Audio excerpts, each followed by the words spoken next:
Mohon izin Ibu, Bapak, apakah suara saya terdengar?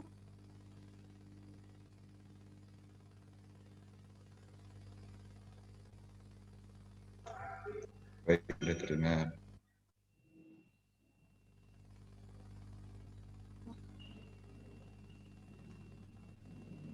Mohon izin Ibu, apakah suara saya terdengar? Terdengar tapi kecil.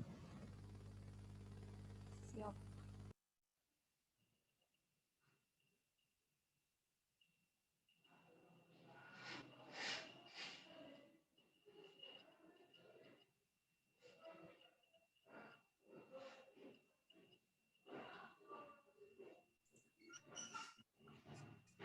MC-nya nggak kelihatan mukanya.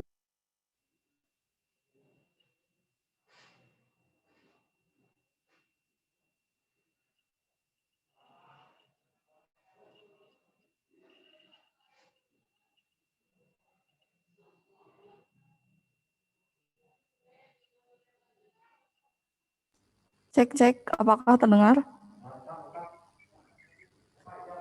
Sudah, suaranya sudah bagus, sudah kerja. Terdengar dengan baik. Tapi rada bengung. Pak Alif jangan godain MC main lah. Assalamualaikum warahmatullahi wabarakatuh. Selamat siang dan salam sejahtera bagi kita semua. Kepada yang terhormat, Pimpinan Bawaslu Provinsi Jawa Barat, Bapak Sutarno SH. Kepada yang terhormat, Ketua Bawaslu Kabupaten Bandung Barat, Bapak Cecep Rahmat Nugraha SSY. Yang terhormat, Anggota Bawaslu Kabupaten Bandung Barat, Ibu PDI. Yang terhormat, Anggota Bawaslu Kabupaten Bandung Barat, Muhammad Firdaus Ibnu SHI.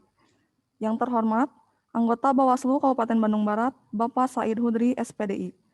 Yang terhormat, Anggota Bawaslu Kabupaten Bandung Barat, Bapak Ujang Rohman SAG. Yang terhormat, Koordinator Sekretariat Bawaslu Kabupaten Bandung Barat, Ibu Agnes Firganti SSTP MSI. Serta yang kami banggakan, seluruh peserta kegiatan Safari Diskusi Daring dengan mengucap Bismillahirrahmanirrahim. Acara Safari Diskusi Daring dengan tema Penanganan Pelanggaran Ujaran Kebencian dalam Pemilihan Kepala Daerah, hasil riset evaluasi Pilkada serentak di Indonesia tahun 2018 sampai dengan 2019. Pada hari Rabu, tanggal 17 Maret 2021 segera dimulai.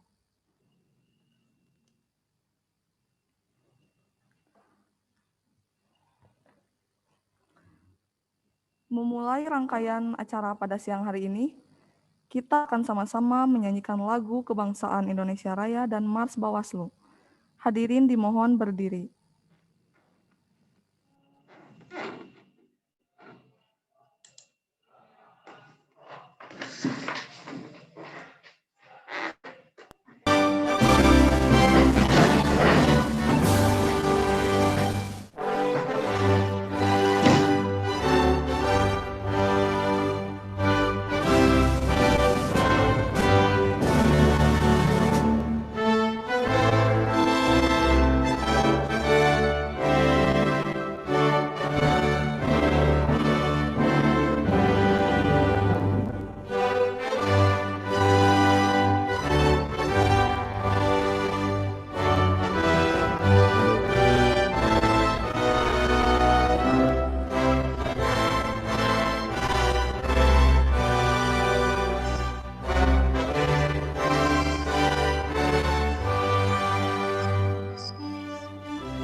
Kami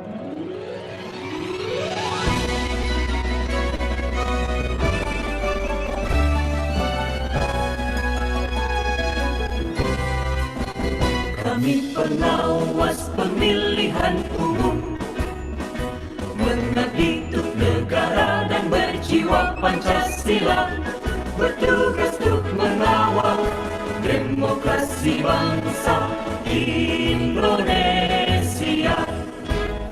Berdasar undang-undang kami pun berdiri, wujudkan harapan reformasi.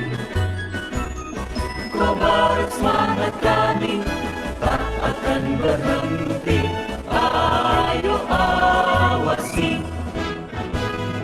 Jujur, adil, mandiri, berintegritas tinggi, menjaga hak pilih di seluruh negeri. Bersama rakyat, awasi pemilu, demokrasi maju. Pengawas pemilu, tonggak demokrasi bangsa. Bersama Badan Pengawas Pemilu, kita tegakkan keadilan pemilu. Pengawas pemilu, tonggak demokrasi bangsa. Bersama Badan Pengawas Pemilu, kita tegakkan keadilan pemilu.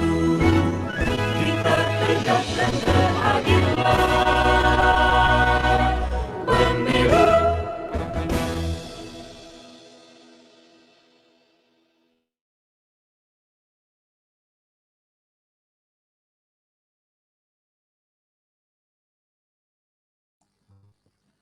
Hadirin dipersilahkan duduk kembali.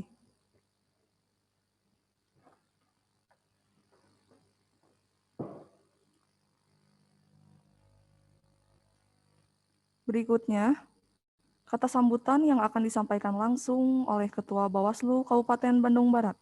Yang terhormat, Bapak Cecep Rahmat Nugraha, SSY, kami persilahkan.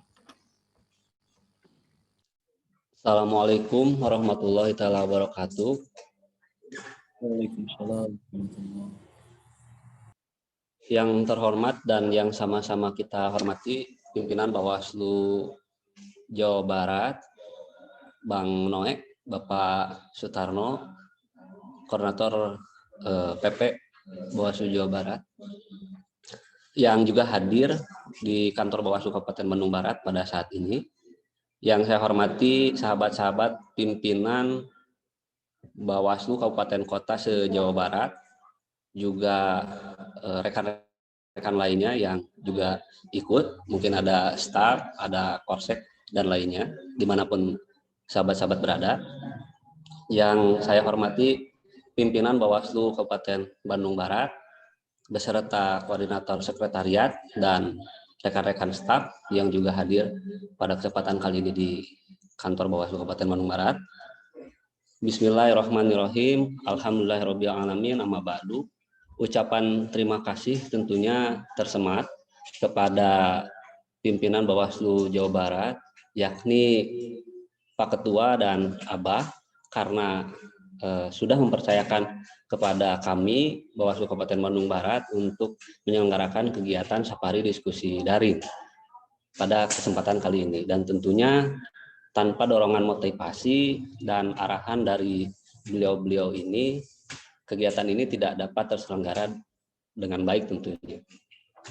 Sedikit saja yang ingin saya sampaikan, saya pribadi memaknai kegiatan diskusi daring ini lebih kepada forum silaturahim antar kita yang sudah jarang ketemu tentunya, dikarenakan pandemi COVID-19 yang kita sama-sama tahu entah kapan akan berakhirnya, tapi ada hikmahnya juga, akhirnya kita bisa bertemu, bertatap muka pada kegiatan safari daring salah satunya, meskipun tidak secara langsung.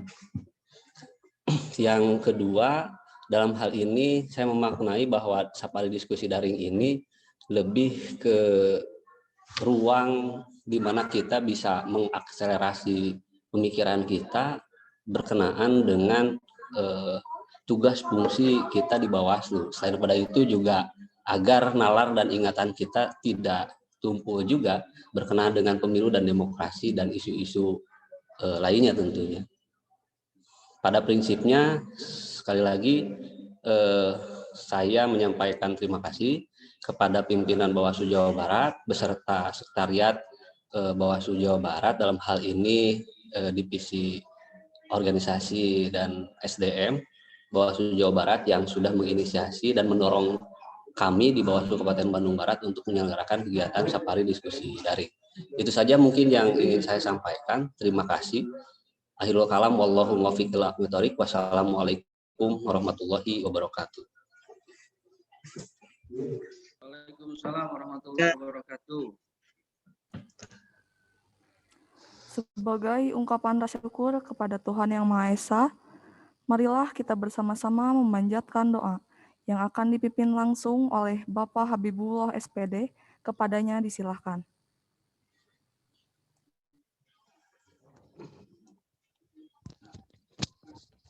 Bismillahirrahmanirrahim. Assalamualaikum warahmatullahi wabarakatuh. Waalaikumsalam warahmatullahi wabarakatuh. Alhamdulillahirabbil alamin hamdan naimin hamdan yuafi yukafi majidah. Ya Rabbana lakal hamdu kama yang bagi jalali wajhil adim sultanik. Allahumma shalli ala sayyidina Muhammadin wa ala alihi wa sahbihi ajmain. Ya Allah ya Tuhan kami, pada hari ini kami mengadakan satu kegiatan yaitu Sadida, Safari Diskusi Daring. Ya Allah ya Tuhan kami sadar bahwa tanpa ridho-Mu kegiatan ini tidak akan terselenggara. Maka kami mohon ridho-Mu ya Allah, agar kegiatan ini dapat terselenggara dengan lancar dan selamat, tanpa halangan suatu apapun. Ya Allah ya Tuhan kami, bukakanlah pintu hati kami, pikiran kami, dan hidayah kami, agar kami dapat mendapatkan hal yang terbaik pada acara ini. Ya Allah, tambahkanlah ilmu dan janganlah Engkau gelincirkan hati kami setelah Engkau memberi petunjuk kepada kami. Dan karuniakanlah rahmat untuk kami daripada-Mu ya Allah. Sesungguhnya Engkau-lah yang maha memberi, ya Allah ya Tuhan kami. Jadikanlah momen ini sebagai langkah maju yang akan memacu dan mendukung penyelenggaraan pemilihan umum yang akan datang. Ya Allah, ya Tuhan kami, serta tanamkanlah dalam hati sanubari kami untuk selalu tetap mempertahankan rasa persatuan dan kesatuan bangsa dan limpahkan kesehatan, kekuatan, dan kesehatan kepada kami, kepada bangsa ini, kepada pemimpin kami. Ya Allah, bukakanlah bagi kami pintu kebaikan, pintu keberkahan, pintu kenikmatan, pintu rejeki, pintu kekuatan, pintu kesehatan, pintu keselamatan, dan pintu surga-Mu ya Allah. Jauhkanlah kami dari semua ujian dunia dan siksa akhirat. Palingkanlah kami dari keburukan dunia dan siksa akhirat dengan hak Al-Quran yang agung dan dengan derajat Nabi-Mu Muhammad SAW. Semoga Allah mengampuni kami dan mereka, wahai yang jahat penajat yang maha pengasih. Maha suci Tuhan-Mu, Tuhan keagungan dari segala yang mereka sifatkan. Semoga salam tercurah kepada Rasul sebagai puji bagi Allah Tuhan sekalian alam. Rabbana atina fid dunya hasanah wa fil akhirati hasanah wa qina adzabannar. Subhana rabbika rabbil izzati amma yasifun wa salamun alal mursalin walhamdulillahi rabbil alamin. Wallahul muwaffiq ila aqwamit thoriq. Wassalamualaikum warahmatullahi wabarakatuh. Warahmatullahi wabarakatuh. Demikian acara pembukaan Safari Diskusi Daring dengan tema penanganan pelanggaran ujaran kebencian dalam pemilihan kepala daerah. Hasil riset evaluasi Pilkada serentak di Indonesia tahun 2018 sampai 2019 telah selesai. Terima kasih atas perhatiannya. Mohon maaf apabila ada kesalahan. Wabillahi taufiq wal hidayah. Wassalamualaikum warahmatullahi wabarakatuh. Untuk acara selanjutnya, kami serahkan kepada moderator. Terima kasih.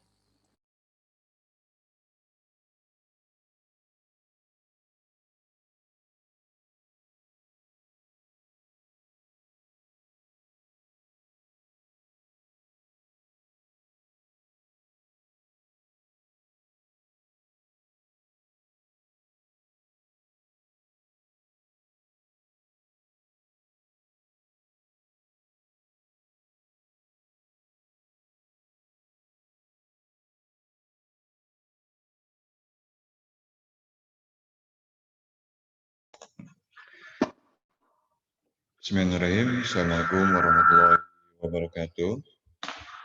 Kepada yang terhormat Bawaslu Provinsi Jawa Barat, Bapak Sutarno SH, yang terhormat Ketua Bawaslu Kabupaten Bandung Barat, Cecep Rahmat Nugraha SSY, anggota Bawaslu Kabupaten Bandung Barat, Ibu Aing Wildani Sri Aida SH, SPDIN MMPD, anggota Bawaslu Kabupaten Bandung Barat, Bapak Firdaus Ibnu SHI, yang terhormat anggota Bawaslu Kabupaten Bandung Barat, Bapak Said Hudri, yang terhormat anggota Bawaslu Kabupaten Bandung Barat, Bapak Ujang Rahmat SHG.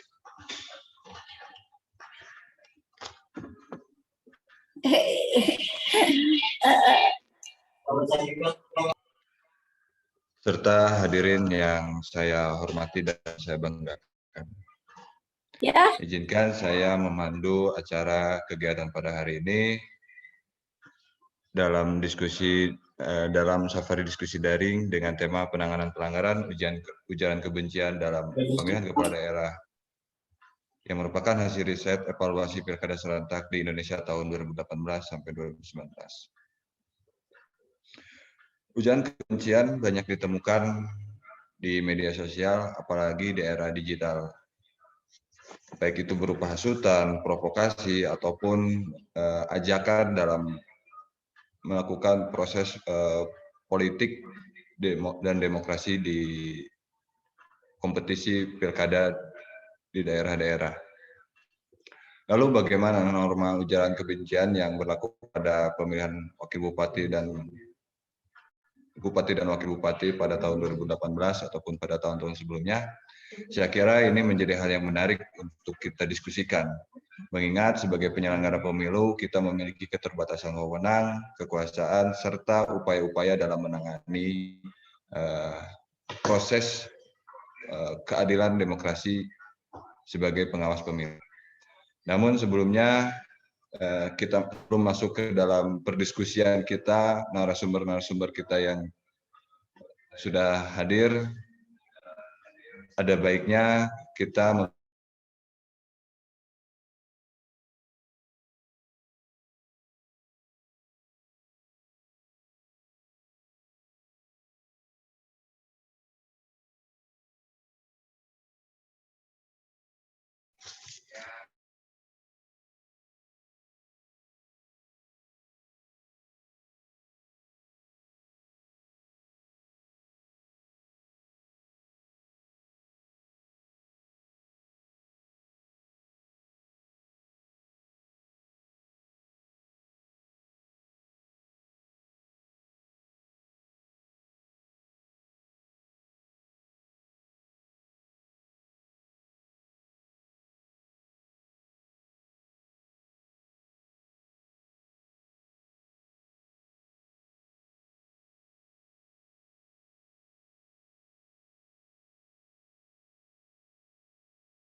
baik, ternyata ada kendala sinyal dari tadi saya berbicara, mungkin kurang terdengar.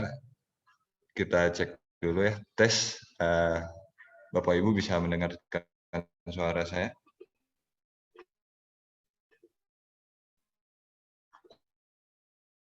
Bisa. Jelas, Cirebon Terima jelas. kasih atas konfirmasinya. Terima kasih atas konfirmasinya, Bapak. Ini jelas Cimahi. Kita ujaran kebencian banyak ditemukan di media sosial berupa penghinaan, penghasutan, provokasi, politik, pencemaran nama baik, dan berita bohong lainnya yang bisa menjadi ancaman moral demokrasi di Indonesia. Namun dalam kacamata penyelenggara pemilu, khususnya dalam kacamata pengawas pemilu, penindakan penanganan kasus-kasus ujaran kebencian tersebut menjadi sebuah kendala ketika munculnya sebuah keterbatasan daripada wewenang dan upaya pengawasan daripada sebagai penyelenggara pemilu.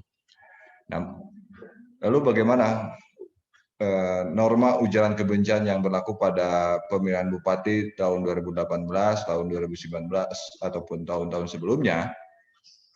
Saya kira hal itu menjadi hal yang menarik untuk kita diskusikan bersama. Namun sebelum kita masuk ke dalam perdiskusian yang hari ini, kebetulan narasumber sudah hadir bersama kita semua, alangkah baiknya kita mendengarkan terlebih dahulu arahan serta wejangan dari pimpinan Bawaslu Provinsi Jawa Barat selaku keynote speaker pada diskusi kali ini, Bapak Sutarno SH. Kepadanya waktu dan tempat disilahkan.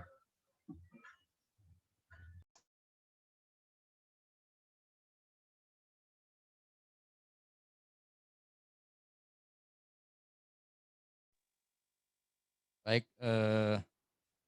terima kasih moderator yang sudah memberikan waktu dan kesempatan kepada saya. Hari ini dari studio utama ya, Bawaslu Kabupaten Bandung Barat. Ini rupanya di Bawaslu Kabupaten Bandung Barat ini ada beberapa studio begitu ya. Ini studio utama. Gitu. Moderator juga ada di studio yang lain. Kemudian tadi ketua juga ada di studio yang lain gitu ya. Mudah-mudahan nanti suara saya bisa didengar dan diterima begitu ya. Walaupun tentu mungkin kurang merdu begitu ya suara saya. Tapi setidaknya maksud dari apa yang saya sampaikan bisa ditangkap. Baik, saya mulai, saya kira. Bismillahirrahmanirrahim. Assalamualaikum warahmatullahi wabarakatuh. Waalaikumsalam warahmatullahi wabarakatuh. Bismillah, alhamdulillah. Rabbi shrahli sadri wa yassirli amri wahlul 'uqdatam min lisani yafqahu qawli. Amma ba'du. Tentu sekali lagi dari studio utama Bawaslu Kabupaten Bandung Barat, saya menyampaikan salam hangat dan doa untuk sahabat-sahabat semua. Mudah-mudahan kita semua dan sahabat-sahabat di seantero Jawa Barat pagi ini atau siang ini dalam keadaan sehat walafiat, tidak kurang suatu apa. Oleh karenanya tentu mari kita terus memanjatkan rasa syukur kita kehadirat Allah Subhanahu wa taala, Tuhan yang Maha Esa. Baik, yang saya hormati dan saya banggakan, tentu yang pertama teman-teman ketua dan anggota Bawaslu Kabupaten Bandung Barat, ada Kiai Cecep, kemudian ada Ustadz Said Hudri, ada Ustadz Ujang, ada Teh Ai, kemudian ada Kang Firdaus Ibnu, ya, yang dua orang anggota Bawaslu KBB yang pada siang hari ini seperti format atau formasi cerdas cermat. Saya juru bicara didampingi oleh pendamping kanan saya, Kang Firdaus Ibnu, dan sebelah kiri Teh Aisri Wildani. Dan tentu Bu Korsek dan jajaran kesekretariatan Bawaslu KBB yang saya banggakan dan saya hormati. Tidak lupa juga sahabat-sahabat, rekan, teman-teman seperjuangan, ketua, anggota, dan sekretariat. Ada yang kemudian Koordif SDM, organisasi, ada juga Koordif pengawasan, ada Koordif hukum, ada Koordif, bahkan dari studio utama KBB, Bawaslu KBB, saya melihat juga ada beberapa Koordif penanganan pelanggaran yang ya terlihat di layar monitor. Ya. Tentu semua saya hormati dan saya banggakan. Siang hari ini sejatinya perasaan saya ini agak gado-gado begitu ya. Ini pagi ini atau siang hari ini saya menjadi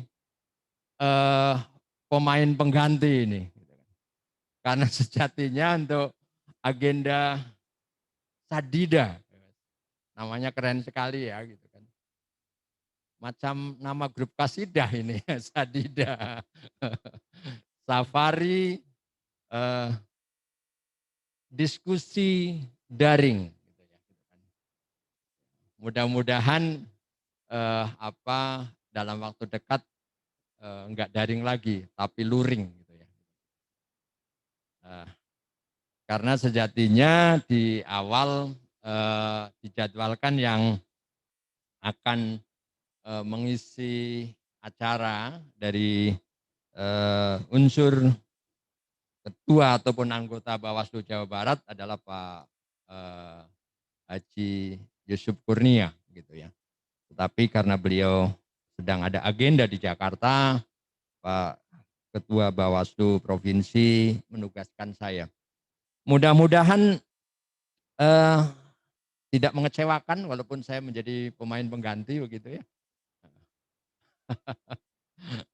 Ya, apalagi hari ini kalau saya baca temanya ini soal penanganan pelanggaran ujaran kebencian dalam pemilihan kepala daerah.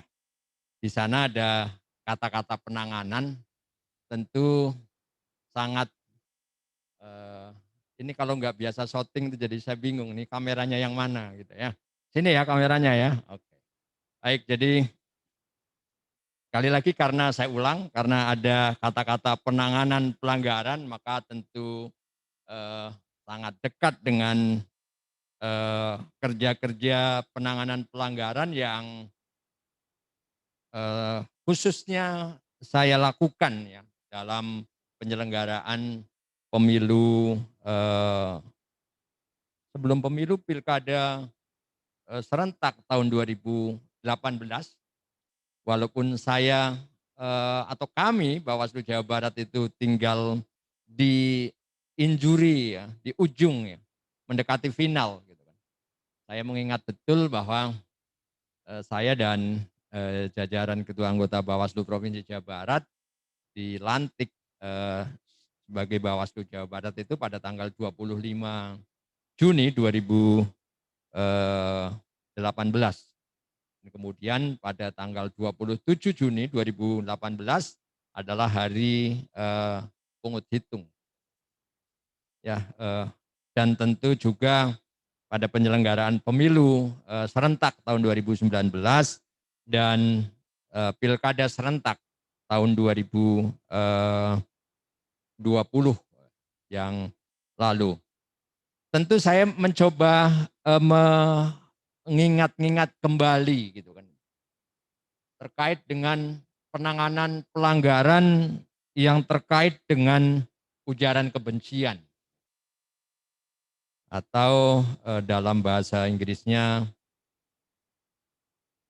ini saya bukan agak-agak karena bahasa Inggrisnya kurang bagus, nanti jadi kalau spelling saya kurang bagus ya mohon dimaklumi. Hate speech.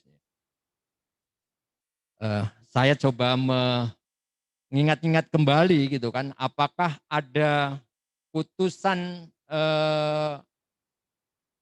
pidana ya, karena tentu saja ujaran kebencian, hate speech gitu kan, penghinaan dan seterusnya ini ranahnya atau dimensinya atau aspeknya adalah aspek pidana, pidana pemilu ataupun pemilihan ya, dalam konteks penyelenggaraan pemilu dan pemilihan tentu saja gitu kan.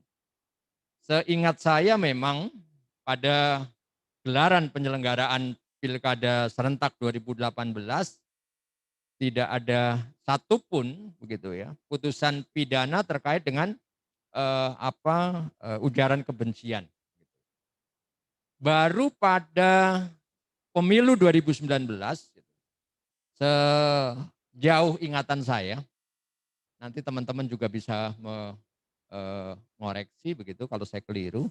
Ada satu putusan pidana di Kota Bekasi ya, atas pelanggaran larangan kampanye ya, penghinaan, menghina seseorang.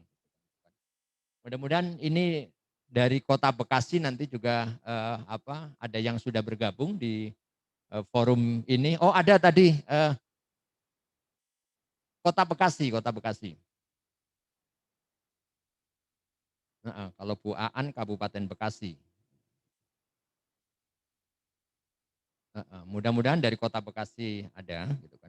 Nah, kemudian di Pilkada serentak atau pemilihan serentak tahun 2020 juga tidak ada putusan pidana terkait dengan ujaran kebencian gitu kan. Kalaulah kemudian teman-teman KBB ini mengangkat tema atau topik tentang penanganan pelanggaran ujaran kebencian ya, dalam risetnya gitu kan. Saya kira karena ada aspek-aspek atau ada hal-hal atau ada poin-poin yang sangat krusial, sangat penting gitu kan, sehingga perlu angkat tema ini. Maka tentu saja gitu nanti teman-teman KBB, Teh Ai dan Kang Ibnu mungkin bisa menyampaikan secara lebih detail gitu ya, gitu kan. Sejatinya kendala-kendala gitu kan.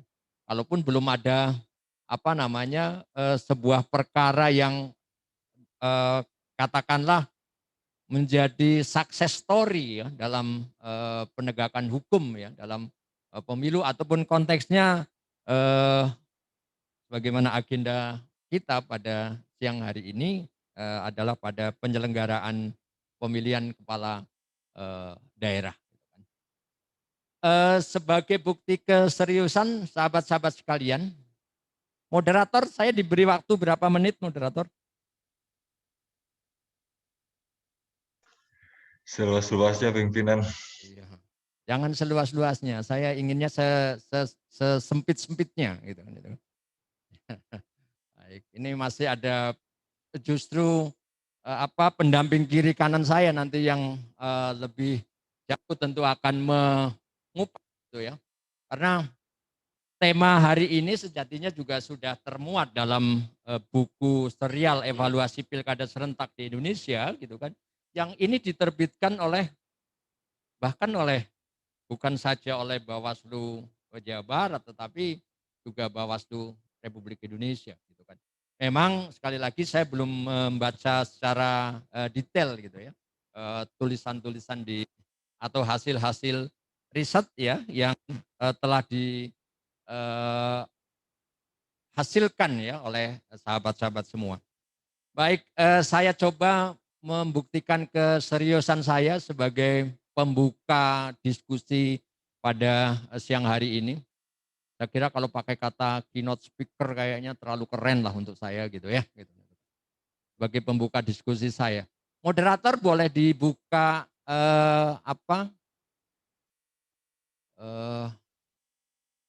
materi saya gitu kan.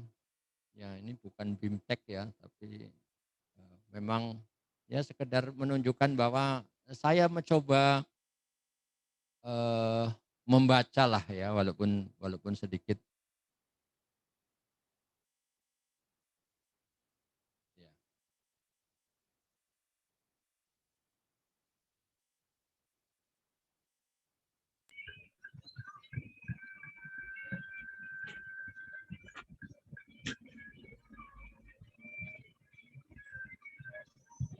Baik, sambil menunggu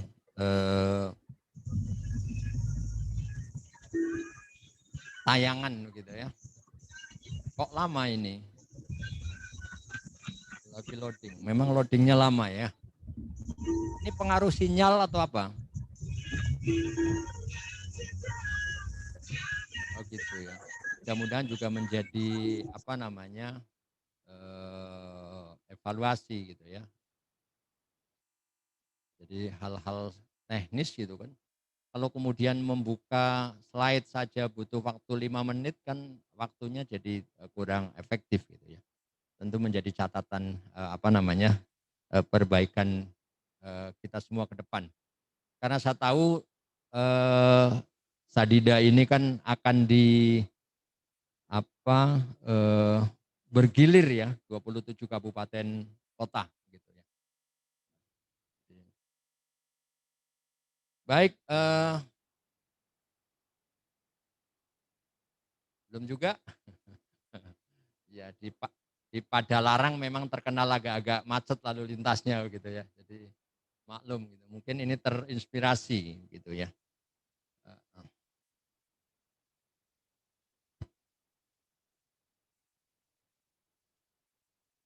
Nggak bisa dibuka.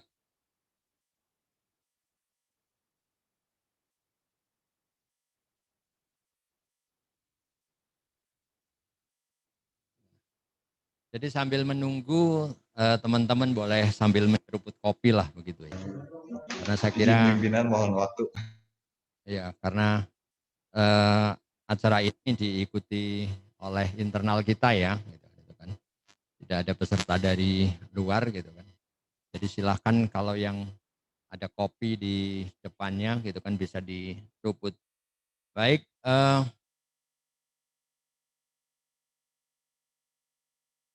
oke, teman-teman karena memang saya sempat terpikir bahwa serta Sadida ini juga selain diikuti oleh teman-teman Bawaslu juga diikuti dari luar gitu kan. Maka saya coba menyiapkan materi gitu ya. Oke, ini saya kira nggak perlu yang judulnya ini gitu kan. Kemudian boleh ke halaman 2. Ya, ini ada kendala Nah, ini juga sepertinya juga tidak perlu gitu ya karena orang sudah kenal masa kenalan gitu kan.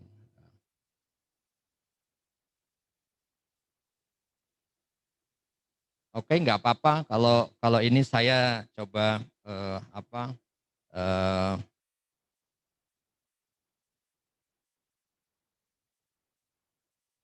di situ aja nggak apa-apa. Biar teman-teman karena kalau nggak ada slide-nya nanti saya bisa khawatir bercerita kemana-mana begitu ya gitu kan.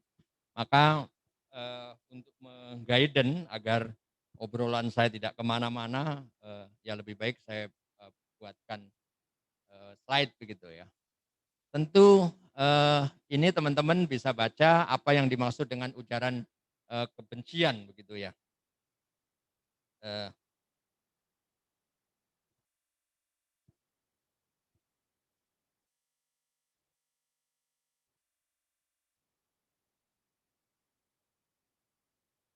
Atau hate speech ya. Ujaran kebencian ya dalam bahasa Inggrisnya hate speech adalah penyebaran pesan yang mengandung kebencian atas ras atau etnis tertentu ya. Dalam arti hukum hate speech adalah perkataan, perilaku, tulisan, ataupun pertunjukan yang dilarang karena dapat memicu terjadinya tindakan kekerasan dan sikap prasangka entah dari pihak pelaku pernyataan tersebut atau korban dari tindakan tersebut. Itu kurang lebih ya yang dimaksud dengan ujaran kebencian. Boleh ke slide berikutnya. Tentu kalau kita bicara ujaran kebencian, sebetulnya kita bisa melihat dari beberapa kaidah aturan, norma, undang-undang, gitu kan, atau hukum gitu ya. Yang pertama tentu karena kaitannya dengan pemilihan kepala daerah, pilkada, gitu kan. Maka sejatinya dalam undang-undang pemilihan ya, undang pilkada kita, undang-undang 1/2015 ya, sebagaimana terakhir diubah dalam undang-undang 6/2020 ya. Secara jelas teman-teman sahabat-sahabat bisa membaca di pasal 69 huruf B dan C ya, Undang-Undang 10 tahun 2016. Di sana memang spesifik ya terkait dengan ujaran kebencian itu dimasukkan atau diatur dalam tahapan kampanye. Maka di dalam kampanye itu dilarang menghina seseorang, agama, suku, ras, ya, calon gubernur, calon wakil gubernur, dan seterusnya. Kemudian juga dilarang melakukan kampanye berupa menghasut, memfitnah, mengadu domba, ya, partai politik, perseorangan, dan seterusnya.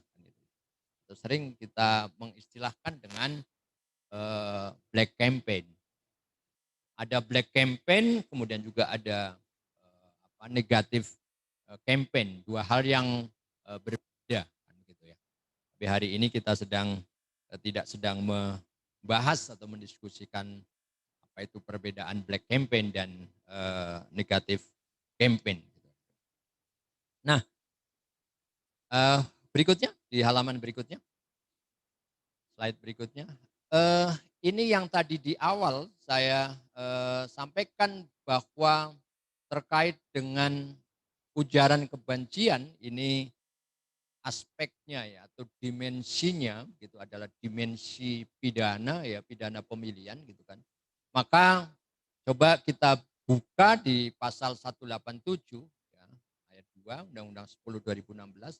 Di sana ada pasal yang dapat diterapkan gitu ya.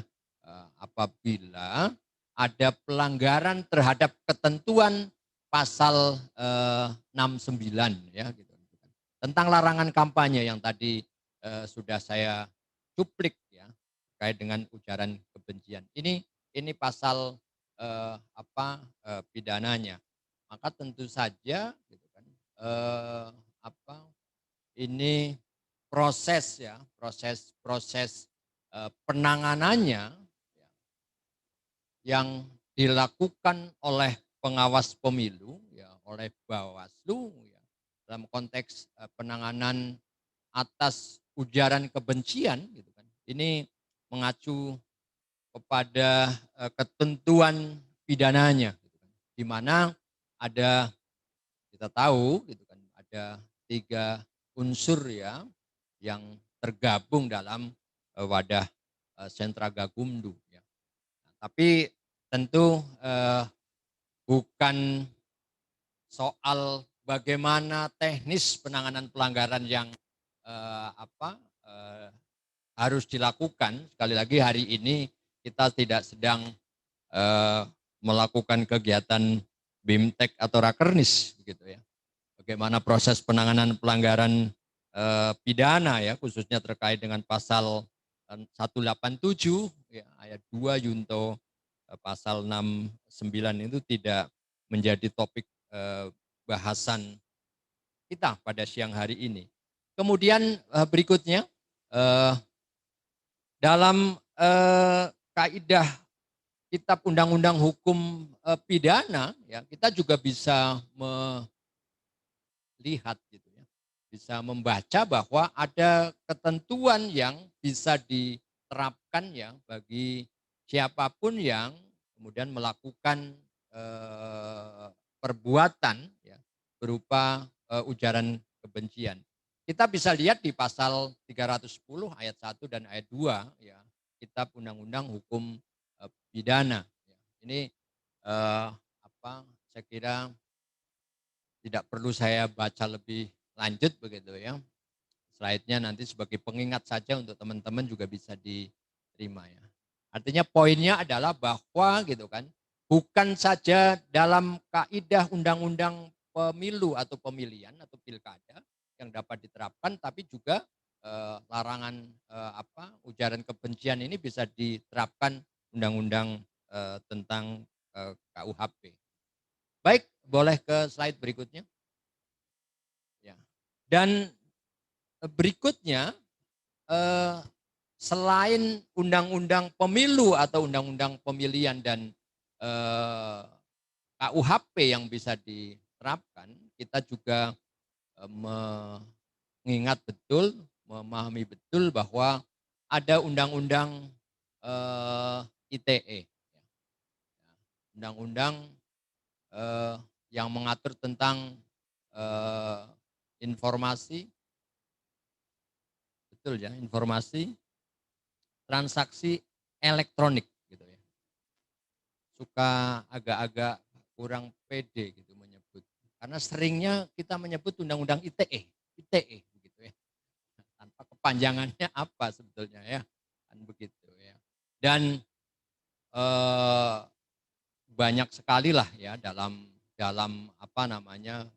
kehidupan kita sehari-hari gitu kan, kita membaca berita gitu kan, mendengarkan menonton televisi dan media-media yang lain gitu ya.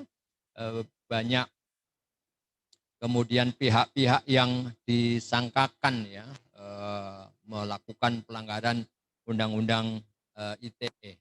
Walaupun dalam beberapa waktu belakangan ini juga ada, saya kira, diskusi ya, ada wacana agar ada pasal-pasal tertentu di undang-undang ITE yang kemudian direvisi. Diskusi itu saya kira muncul mungkin sebulan, 3 minggu atau 2 minggu ke belakang gitu ya. Sangat marak ya diskusi-diskusi ini. Nah, terkait dengan undang-undang ITE ini, saya kira kalau dikaitkan dengan penyelenggaraan pemilu atau pilkada, saya mengingat betul misalnya di Jawa Barat begitu ya, pada gelaran pemilu 2019 kemarin begitu ya, ada sahabat dari Karawang, saya kira kita masih ingat betul, saya kira, atau dapat mengingat betul, ada sekelompok ibu-ibu yang kemudian diduga melakukan ya penghinaan dan seterusnya begitu ya. Videonya viral begitu ya di media. Maka pendekatan yang kemudian dilakukan dalam penegakan hukumnya tidak masuk kepada dimensi pelanggaran pidana pemilu ya, tetapi dilakukan atau dijerat ya dengan undang-undang ITE. Baik, boleh halaman selanjutnya. Boleh lanjut. Nah, ini saya kira sebetulnya dalam penyelenggaraan pemilu ataupun pemilihan gitu kan, Bawaslu Republik Indonesia ini juga merumuskan begitu ya langkah-langkah pengawasan, pencegahan, kemudian sampai penanganan atas dugaan pelanggaran ujaran kebencian gitu kan. Ini ada beberapa hal ya, ada beberapa poin yang kemudian bisa dilakukan langkah-langkah oleh pengawas pemilu. Boleh lanjut. Ini sahabat-sahabat sekalian gitu kan, syarat suatu tindakan mengandung dugaan pelanggaran ujaran kebencian gitu ya. Ini ada menyerang identitas yang dilindungi gitu kan dan seterusnya. Kemudian kedua menyebabkan ketakutan, perasaan terancam dan seterusnya. Kemudian ada ketiga adalah jangkauan penyebaran yang ujaran kebencian dari sisi luas ya. Kemudian juga kalau di media sosial ini juga dilihat gitu kan, ini jumlah pengikutnya, jumlah followernya gitu, berapa banyak gitu. Ini juga bagian-bagian yang harus diperhatikan ya untuk melihat ya sebuah dugaan pelanggaran ujaran kebencian. Boleh ke halaman berikutnya. Ya, teman-teman sekalian, saya kira ujaran kebencian ya, sara begitu ya.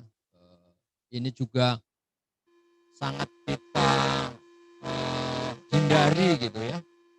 Sangat kita upayakan agar tidak ada politisasi sara gitu yang dimanfaatkan atau digunakan oleh pihak manapun, oleh peserta pemilu, peserta pilkada gitu ya. Karena dampak dari ujaran kebencian ini luar biasa saya kira.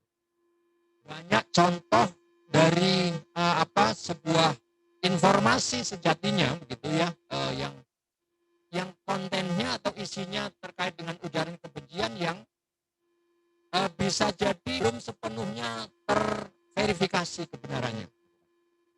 Tapi dampaknya memang luar biasa. Tentu karena hari ini informasi itu sangat cepat gitu ya, beredar. Bukan saja di KBB di Jawa Barat Indonesia, tapi di dunia luar gitu kan. Hari ini di foto, cekrek gitu langsung dikirim di langsung bikin status WA misalnya atau story di IG gitu kan, atau bahkan di grup WA dan seterusnya itu udah langsung. Nah, ini mengerikan ini sebetulnya terkait dengan ujaran kebencian. Karena tentu bisa berdampak pada penyelenggaraan pemilihannya, kualitas pemilihan yang menurun, mengancam demokrasi, merusak rasionalitas gitu. Ya. Kemudian konflik sosial dan disintegrasi. Saya tentu dalam penyelenggaraan pemilu atau pilkada ini sesekali atau bahkan seringkali diajak berdiskusi atau ngobrol gitu, terkait dengan dampak dari ujaran kebencian atau sara gitu ya, bukan yang di upload atau diposting atau dimasukkan di media sosial yang kadang-kadang kebenarannya sekali lagi belum tentu valid gitu. Tapi bagi kelompok-kelompok tertentu misalnya kalau bicara soal rasionalitas gitu kan, kelompok-kelompok masyarakat yang rasionalitasnya bagus pun kadang-kadang terpengaruh. Saya ini misalnya sering dapat pertanyaan, Mas, apa betul gitu kan berita soal ini, apa betul berita soal itu, dan seterusnya. Ini tentu 5 poin ini juga sangat membahayakan gitu ya bagi penyelenggaraan pemilu atau gitu. Oke. Ini sudah kode rupanya karena baterainya sudah hampir habis. Ini saya kira ngeri kalau kemudian ujaran kebencian ini tidak kita minimalisir begitu ya. Maka yang terakhir itu, dan tentu kita tidak berharap ya, bahaya integrasi bangsa, integrasi wilayah. Jangan-jangan juga disintegrasi antar sesama ya di sebuah Tempat kita.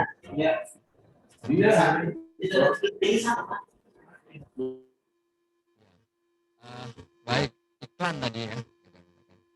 Jadi memang acara ini iklannya banyak sekali gitu sebetulnya. Gitu, kan. Acara ini. Ini baik, lanjut. Moderator boleh ke halaman berikutnya.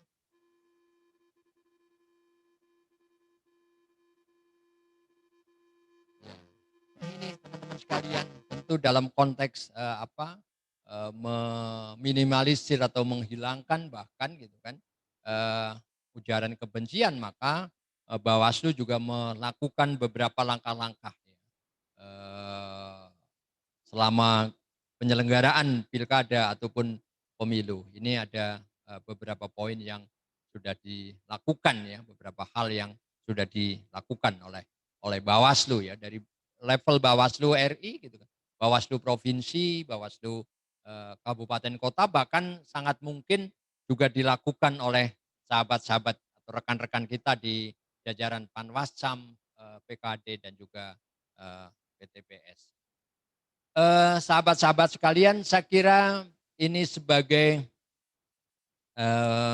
pembuka diskusi, mohon maaf agak panjang gitu kan. Sebetulnya saya juga ingin sebelum saya tutup, mudah-mudahan tidak lebih dari 3 menit. Jadi Bawaslu Jawa Barat gitu kan bersama teman-teman di 8 kabupaten kota yang pilkada, ya, Kota Depok, Kabupaten Sukabumi, Kabupaten Cianjur, Kabupaten Karawang, Kabupaten Bandung, Kabupaten Tasikmalaya, Kabupaten Indramayu dan juga Kabupaten Pangandaran ya dalam penyelenggaraan pemilihan serentak tahun 2020 ini telah melakukan serangkaian proses penanganan pelanggaran yang angkanya ini ada di 288 perkara. Jadi ini yang telah diselesaikan ya oleh teman-teman di 8 kabupaten kota. Ya, kalau bicara soal jenis pelanggaran yang telah diproses gitu kan, ada 68 pelanggaran administrasi, 24 pelanggaran kode etik, 13 pelanggaran pidana, kemudian 75 pelanggaran hukum lainnya. Karena ujaran kebencian ini masuk kepada dimensi atau aspek pidana pemilihan, maka untuk trends yang lain tidak saya sampaikan informasinya. Hanya saya ingin menyampaikan bahwa jajaran 8 kabupaten kota yang pilkada di 2020 ini telah proses gitu kan. Ada jumlah putusan yang telah dihasilkan gitu ya. Ada 15 putusan gitu kan. Namun dari 15 putusan tersebut tidak ada satupun ya yang deliknya adalah ujaran kebencian. Ya. Politik uang ada, gitu kan. Kemudian tindakan dari kepala desa, ASN, gitu ya. Kemudian kampanye di tempat ibadah. Itu delik-delik yang dilakukan ya oleh pihak-pihak yang kemudian melakukan pelanggaran. Tidak ada satupun ya delik ujaran kebencian yang kemudian diproses ya dari angka 288 ini. Saya kira ini juga menjadi sebuah kebanggaan, ya saya kira kebahagiaan tersendiri untuk kita. Artinya gitu kan dalam penyelenggaraan pilkada serentak tahun 2020 dapat dimaknai atau ditafsirkan bahwa tidak ada upaya-upaya gitu kan menggunakan ujaran kebencian ya dalam kegiatan-kegiatan, khususnya dalam kegiatan-kegiatan kampanye.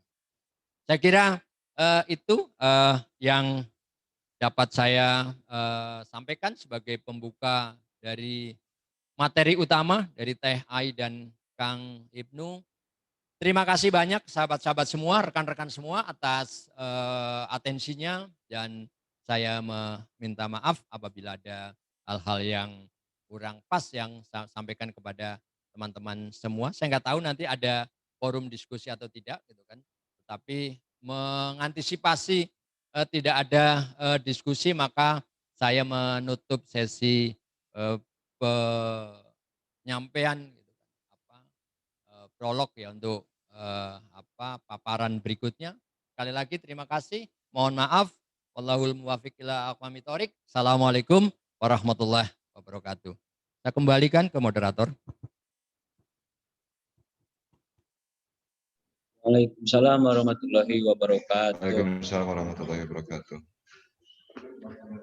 Baik, terima kasih banyak atas arahan, wejangan, serta pembukaan diskusi yang akan kita laksanakan bersama-sama. Lanjut apa yang kita bicarakan di awal tadi mengenai ujaran kebencian, ada beberapa hal yang dapat saya simpulkan dari paparan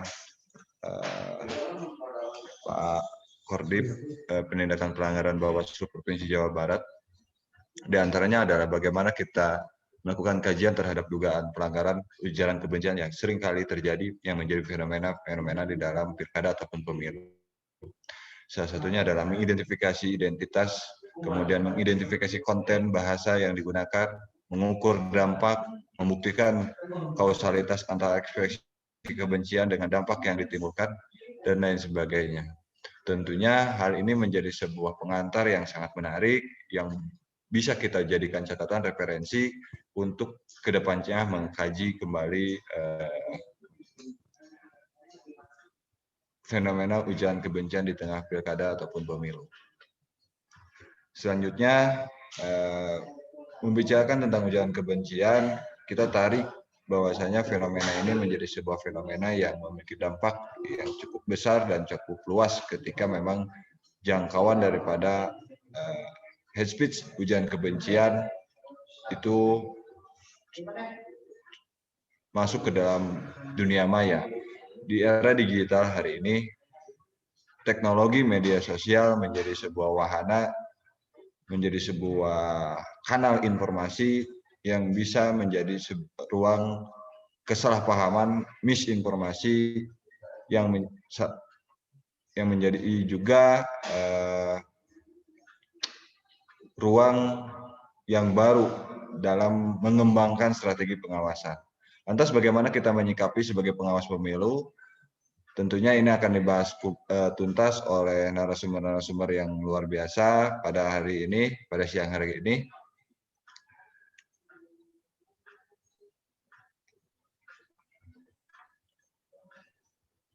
Selanjutnya, bagaimana perspektif masyarakat dari menyikapi atas fenomena ujaran kebencian tersebut. Maka dari itu, kita akan kaji ujaran kebencian ini oleh narasumber-narasumber yang telah hadir bersama kita. Kepada Ibu Ai Wildani Sri Aida, SH MPD IN, MMPD, disilahkan untuk memaparkan materinya selama 15 menit.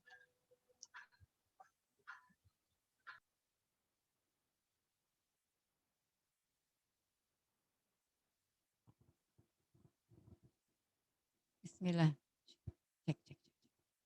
Bismillahirrahmanirrahim.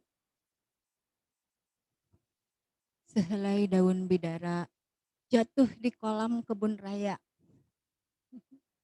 Untuk memulai giliran saya bicara, terimalah salam dari saya. Assalamualaikum warahmatullahi wabarakatuh.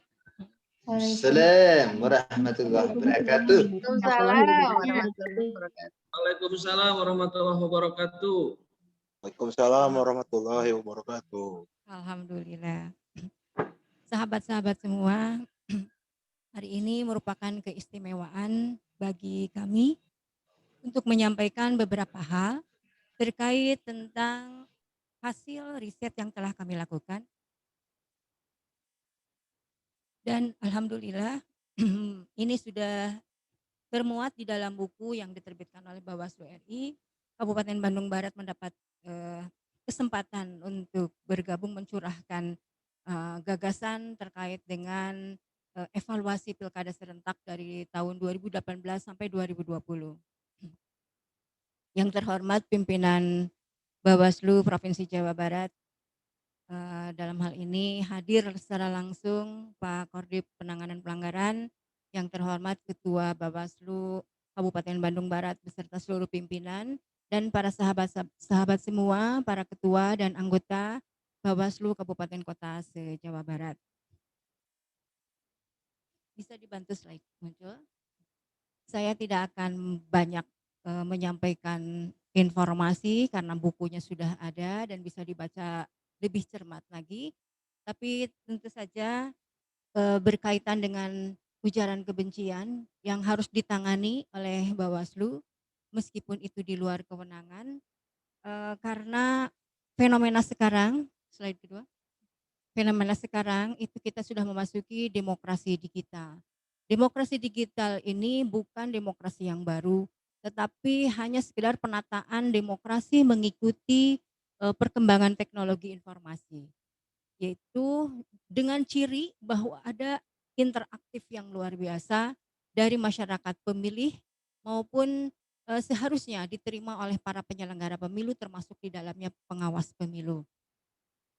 Selain itu juga harus resiprokal, jadi harus saling mengisi. Interaksi ini tidak boleh dilakukan hanya satu pihak, tetapi harus dengan multi pihak, multidimensi, dan multidisipliner penanganannya. Tentu saja penanganan ini kalau bagi kita harus didasari oleh dasar agama yang kuat, gitu, kalau bagi kita. Selanjutnya. Pengaruh teknologi digital ini sangat besar, seperti yang tadi sudah diceritakan oleh Pak Korbit Penanganan Pelanggaran, itu sangat luar biasa. Di sana ada bagaimana pengaruh teknologi digital ini terutama dalam tata kelola pemilu. Ada tata cara kampanye yang juga berbeda yang harus mengikuti, kemudian juga hal-hal lainnya. Karena sekarang ini separuh penduduk dunia ini telah tinggal di perkotaan. Bahkan menurut prediksi yang dituliskan di buku, sebuah buku yaitu The New Urban Tech Sociology, diperkirakan bahwa pada tahun 2030 itu penduduk perkotaan akan mencapai 60%. Nah, komposisi ini akan sangat menguatkan peran demokrasi secara digital, yaitu demokrasi yang berbasis perkotaan atau rasa kota, rasa urban. Ini berdasarkan hasil penelitian Gilan yang diterbitkan atau yang dikutip oleh media.com.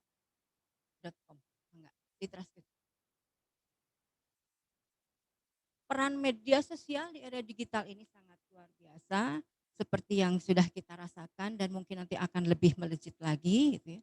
Karena di sini ada beberapa hal yang tentu saja harus kita sikapi bersama.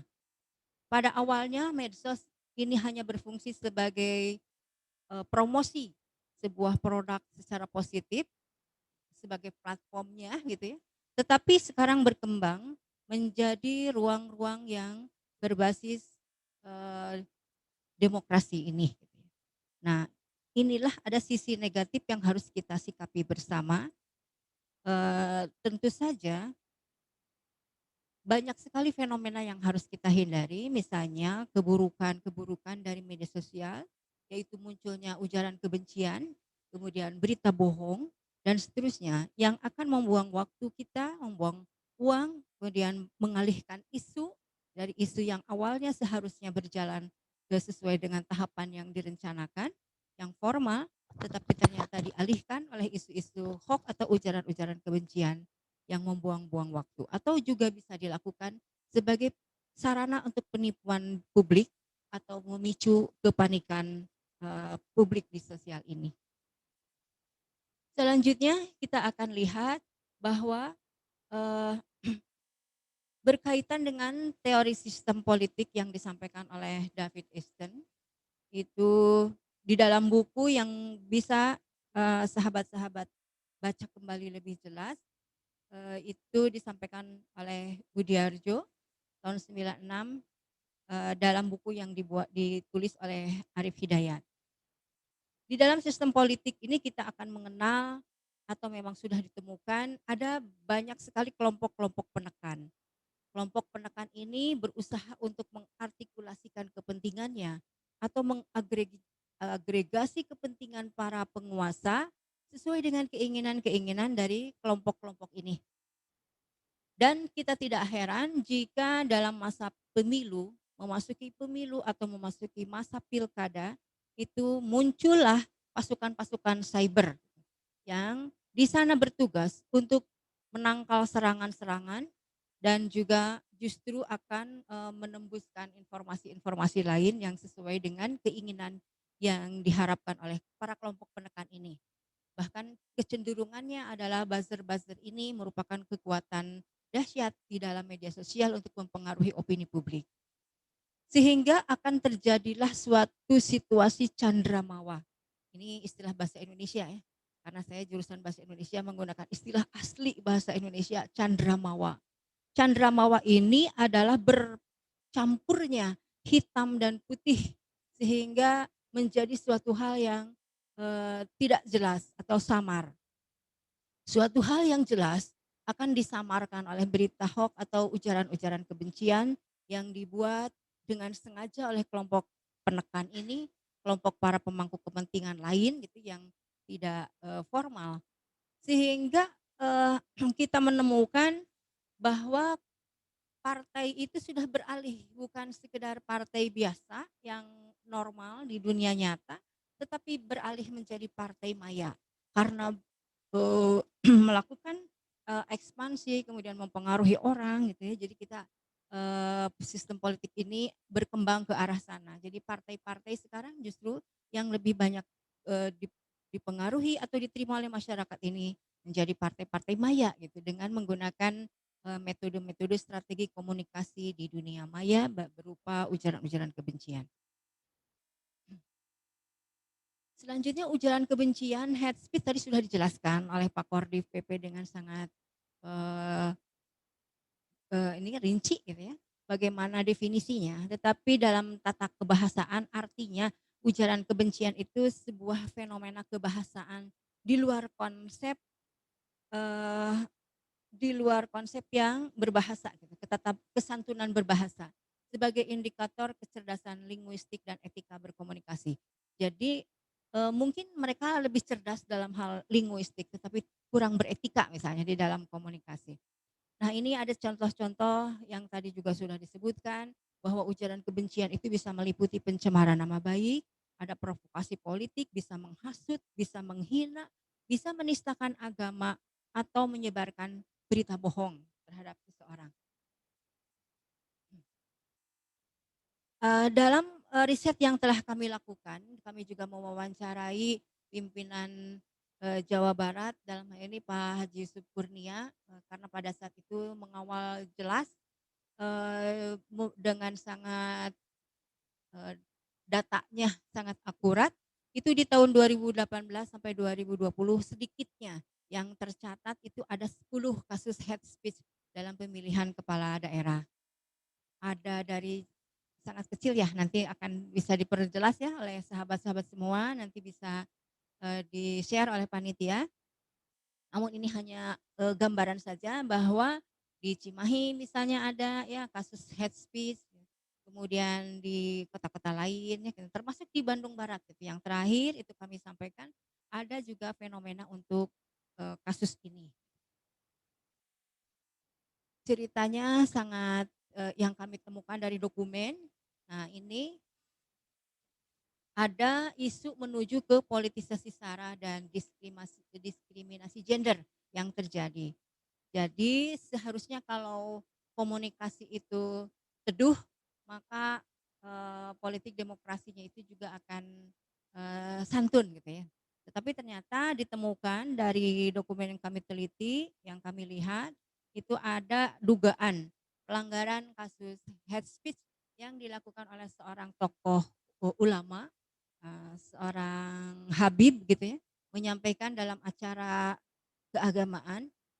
Kemudian beliau dengan sangat kerasnya menyampaikan sebuah perkataan, rangkaian perkataan yang diduga itu mencemarkan nama baik, kemudian juga sedikit menyinggung tentang pilihan menuju ke pemilihan bupati, wakil bupati Bandung Barat tahun 2018 waktu itu karena diikuti salah satunya dari partai X ini, saya sebutkan karena ini internal ya, kepada PDIP gitu, itu adalah calonnya dari calon perempuan.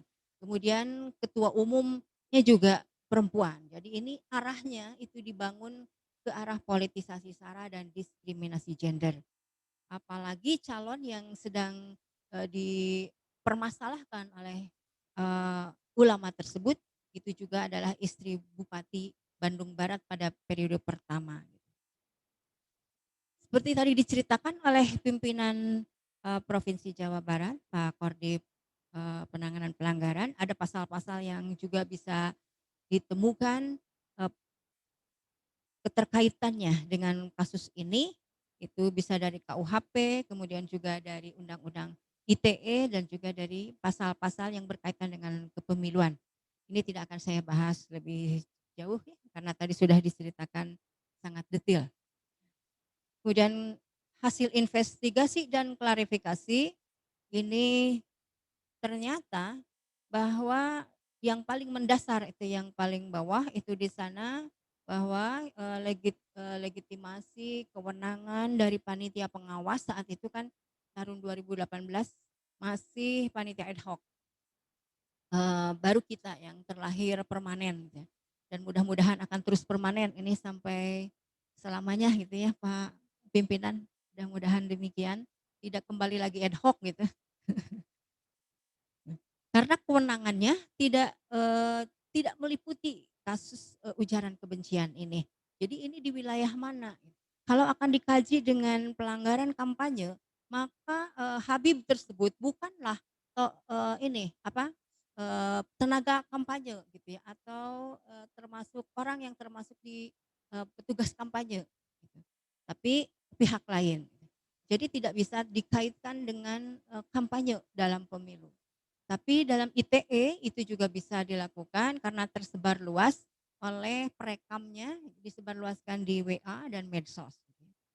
Nah selanjutnya yang lebih jauh lagi sampai mengerucut ke tingkat yang paling tinggi itu persoalannya kenapa kasus hate speech ini tidak bisa naik sampai menjadi putusan gitu, dan seperti yang tadi diceritakan oleh pimpinan bahwa tidak ada perkara atau putusan terkait hate speech yang muncul gitu, bahkan sampai 2020 kemarin pun tidak ada kasus hate speech yang diputuskan. Itu bagaimana kesulitan yang dihadapi, selain juga ada keterbatasan wewenang yang kita miliki, juga tidak ada di sentra Gakumdu itu penyidik Polri yang khusus menangani cyber gitu, cyber crime-nya gitu ya. Karena wewenang untuk penanganan masalah ini itu harus ditangani oleh PNS Polri yang memiliki kapasitas forensik digital gitu ya. Karena misalnya penyebaran WA gitu ya, video dan seterusnya itu harus diperiksa dulu. Apakah itu asli, otentik atau sudah dimodifikasi atau direkayasa. Itu hanya diberikan kewenangannya itu kepada PNS Polri tersebut, tidak kepada sentra Gakumdu. Padahal sentra Gakumdu sekarang unsur-unsurnya itu belum dilibatkan penyidik dari cyber crime-nya. Itu juga persoalan yang cukup mendasar. Jadi di Bawaslu-nya ada masalah gitu, kewenangannya tidak ada gitu, dan juga di sentra Gakumdunya. Selain itu juga masyarakat juga belum memahami bagaimana cara menyampaikan laporan secara benar gitu ya, tepat dan benar kepada Bawaslu. Mereka menganggap bahwa kalau sudah melaporkan ke Bawaslu, maka mereka hanya tinggal duduk diam saja untuk mendengarkan, menerima hasilnya. Ini pelapor yang kami temukan adalah seorang pejabat atau pengurus di DPC PDIP, bahkan beliau pun kami anggap sudah memahami. Ternyata dari hasil wawancara, karena kami sudah melakukan wawancara ke para narasumber, itu ternyata ditemukan bahwa pelapor justru tidak memahami mekanisme, prosedur untuk melapor kepada Bawaslu dan bagaimana tata caranya pelaporan tersebut. pengumpulan bukti dan seterusnya itu pun juga belum dipahami dengan baik. Jadi kami menemukan terakhir di sana, nah, ini analisis sentra gakumdunya ternyata ditemukan error in persona. Karena pelapor menarik nama Habib ini sebagai terlapornya. Yang diadukan diganti hanya sebatas ketua panitia. Jadi yang menyampaikan ujaran kebencian itu tidak dilaporkan. Sehingga Sentra Gakumdu memutuskan bahwa ini termasuk salah sasaran pihak yang digugat. Gitu ya. Jadi kalau diskualifikasi in person itu sudah terpenuhi karena pelapor memiliki hak dan memahaminya, tetapi karena yang mengucapkan ujaran kebencian ini ditarik sehari sesudah dia melapor ke Bawaslu KBB, kemudian hari berikutnya dia menganulir nama Habib ini sebagai salah satu yang digugat ya, atau yang diperkarakan. Hanya ketua panitia saja yang diperkarakan, padahal ketua panitia tidak menyampaikan kata-kata itu, hanya mengundang dan sebagai dari pihak penyelenggara dan juga disaksikan oleh beberapa tokoh yang terkait dengan pemilihan Bupati Bandung Barat ya, waktu itu. Ada beberapa partai politik yang berbeda koalisinya dengan calon yang sedang dihujat gitu atau dicemarkan nama baiknya, diduga dicemarkan nama baiknya oleh Habib ini.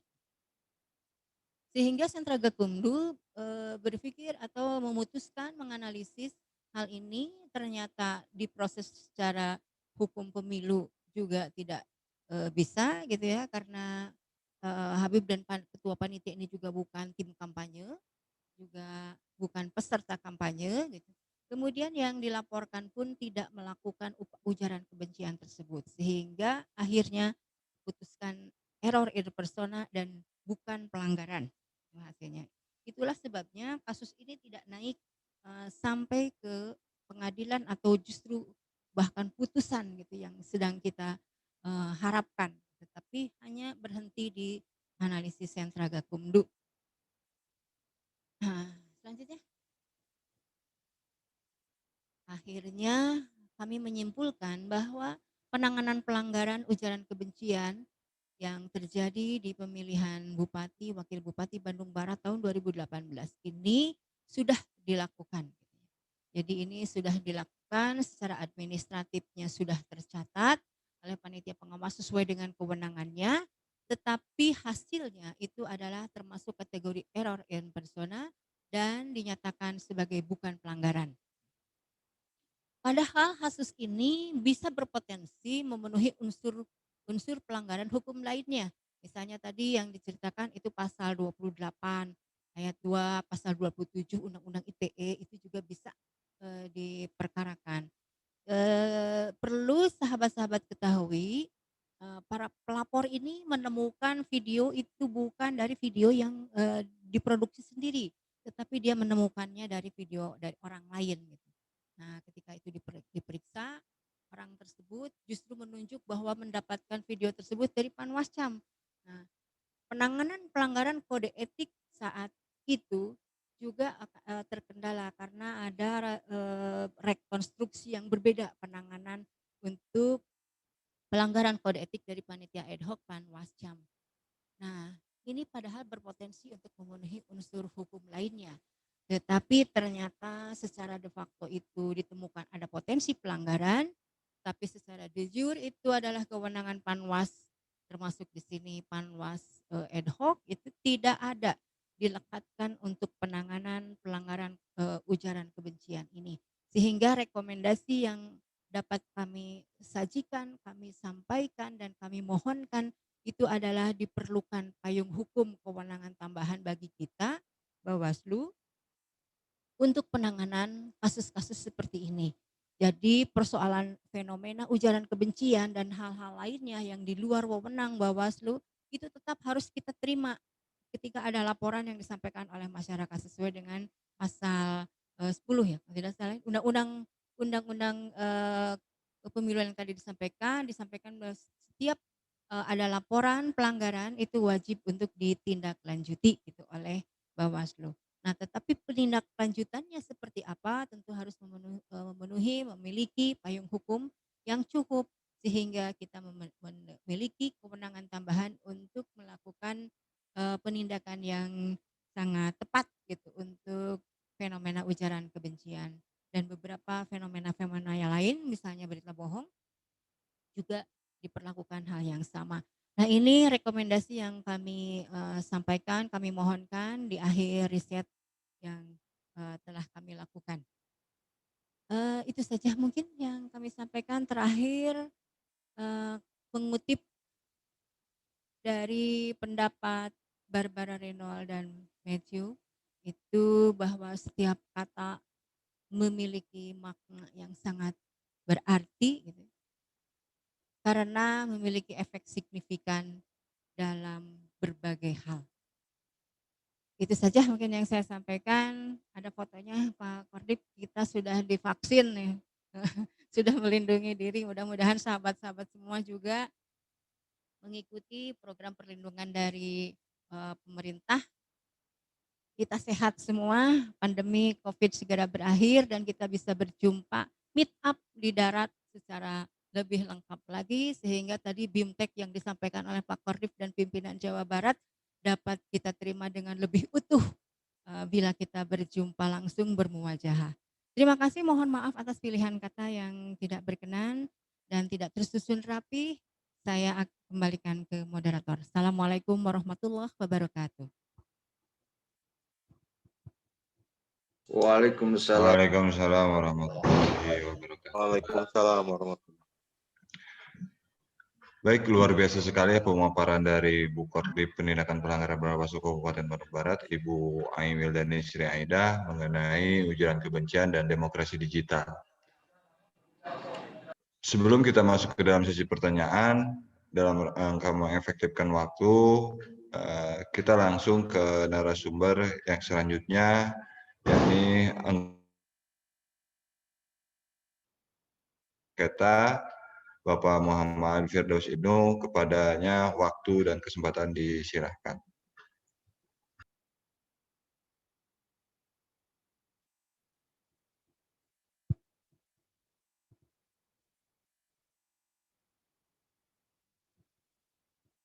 Assalamualaikum warahmatullahi wabarakatuh.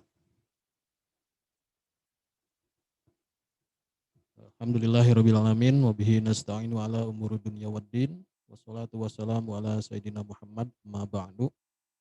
Alhamdulillah, mohon izin pimpinan,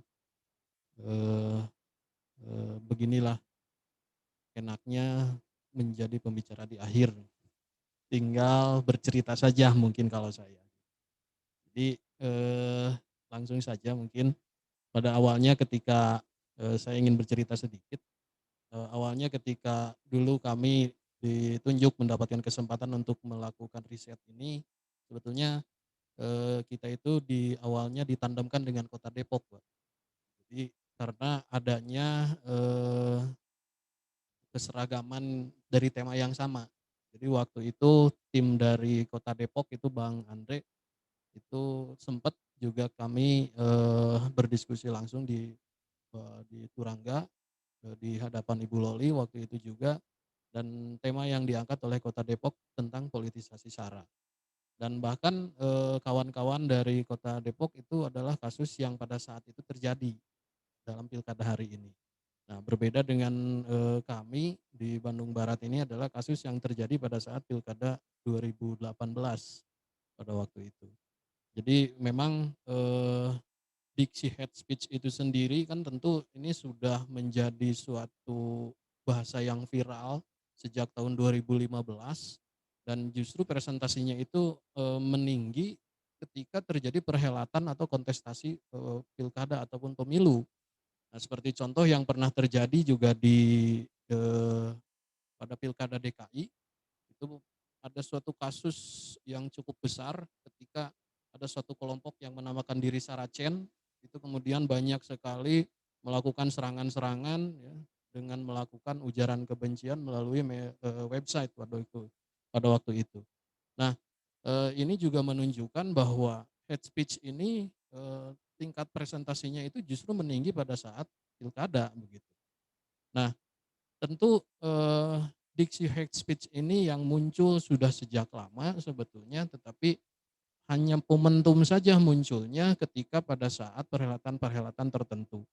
Nah, dalam faktanya yang terjadi di lapangan, memang perlu digarisbawahi tentang hate speech itu sendiri, karena memang tidak ada nomenklatur di dalam undang-undang apapun tentang hate speech, ya. Hanya ada kata-kata yang mengarah kepada ujaran kebencian. Nah, ini tadi beberapa pengertian yang disampaikan oleh pimpinan juga Bu Ai sebetulnya sudah cukup, ya, dalam hal memberikan pengertian tentang ujaran kebencian atau hate speech itu sendiri. Tapi mungkin secara umum, secara globalnya di sini saya mengambil pengertian yang disampaikan oleh Merriam-Webster dalam kamusnya.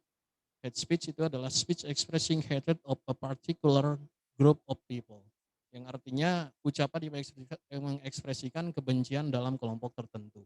Lalu kemudian dalam beberapa pengertian, hate speech ini lebih populer terdapat di dalam Undang-Undang ITE, Undang-Undang Nomor 19 Tahun 2016.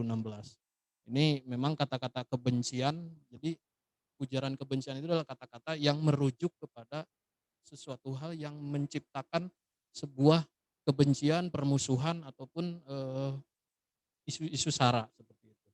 Nah, ini di dalam Undang-Undang Nomor 19 Tahun 2016 disebutkan bahwa yang disebut dengan ujaran kebencian itu merujuk kepada dua hal. Yang pertama, informasi yang ditunjukkan untuk menimbulkan rasa kebencian atau permusuhan, dan yang kedua adalah perbuatan menyebarkan kebencian dan permusuhan. Jadi yang pertama itu adalah informasinya, kemudian yang kedua itu adalah perbuatannya. Ini yang kemudian dirujuk di dalam Undang-Undang ITE tersebut. Nah, fenomena dari ujaran kebencian ini sendiri muncul pada saat Pilkada 2018 di Kabupaten Bandung Barat. Karena memang pada saat itu kejadian dalam acara keagamaan. Kalau nggak salah dalam acara Maulid Nabi, kalau nggak salah. Itu dalam acara Maulid Nabi yang dilaksanakan di Kecamatan Cipendei, yang mana Kecamatan Cipendei itu adalah perbatasan Kabupaten Bandung Barat dengan Kabupaten Purwakarta. Nah, ini dari kronologis yang terjadi, kasus yang terjadi di Kabupaten Bandung Barat pada saat itu, ini kemudian juga menjadi final atau ujung dari kasus ini. Kenapa saya katakan seperti ini? Karena berdasarkan hasil wawancara yang kami lakukan pada saat itu, pada saat pelaksanaan riset tersebut, memang tadi juga sudah disampaikan oleh Bu Ai bahwa kasus ujaran kebencian yang terjadi di Bandung Barat pada saat itu tidak dapat naik karena adanya error in persona, terjadi error in persona yang tiba-tiba si pelapor merubah status terlapornya itu menjadi satu orang. Hanya kepada panitianya saja yang justru dia tidak melakukan perbuatan hukum tersebut. Jadi yang melakukan perbuatan hukumnya itu adalah seorang Habib, malah dihapus status terlapornya. Nah, inilah kemudian menjadi kasus error in persona. Tetapi pada faktanya ini berdasarkan informasi dari hasil wawancara dengan responden kita dari riset tersebut bahwa kejadian setelah Habib tersebut melakukan ujaran kebencian dalam kegiatan di Kecamatan Cipendei itu dilanjutkan ke daerah Kabupaten Purwakarta, Pak, waktu itu. Nah, di Kabupaten Purwakarta juga Habib tersebut melakukan hal yang sama. Jadi acaranya itu kontinuitas gitu dari Kabupaten Bandung Barat kemudian Kabupaten Purwakarta, yang kemudian pada akhirnya di sini terjadi sebuah perbedaan jurisdiksi kewenangan dari bukan hanya dari Bawaslu, bahkan dari kepolisiannya sendiri, sehingga kasus ini pada saat itu diambil alih oleh Polda dari pihak pelapor itu juga kemudian melaporkan kembali ke Polda Jawa Barat dan kemudian ditangani oleh Polda Jawa Barat dan menurut informasi bahwa pelakunya ini pada waktu itu juga sudah ditangkap. Jadi di kasus ini kemudian dijadikan sebuah kasus murni pidana umum ujaran kebencian. Nah, karena tidak pada akhirnya gitu ya finalisasinya seperti itu. Nah, inilah faktanya fenomena yang terjadi pada saat itu. Jadi berbicara tentang ujaran kebencian ini sendiri begitu sangat begitu kompleks, banyak sekali ruang-ruang di mana kesempatan ujaran kebencian ini bisa saja terjadi dalam ruang apapun. Nah, ini terbukti dengan banyaknya regulasi tentang ujaran kebencian ini sendiri. Ini juga tadi sudah disampaikan oleh pimpinan dan juga Bu Ai, ada tentang Kitab Undang-Undang Hukum Pidana, Undang-Undang Nomor 11 Tahun 2008 tentang ITE, kemudian Undang-Undang 40 Tahun 2008 tentang penghapusan diskriminasi ras dan etnis, kemudian Undang-Undang 10 2016, Undang-Undang Nomor 7 2017, dan ada satu lagi sebetulnya yang terlewat, ada Undang-Undang Nomor 7 Tahun 2012, ini tentang konflik sosial. Dan kemudian SE Kapolri nomor 6 tahun 2015 itu adalah merupakan mekanisme bagi institusi Polri dalam melakukan penanganan kasus ujaran kebencian ini sendiri. Nah, ini saya nanti akan sedikit ingin membahas tentang ini karena menurut penilaian kami bahwa ada yang bisa kita lakukan ke depan ketika menghadapi situasi ataupun kasus yang serupa seperti ini. Next.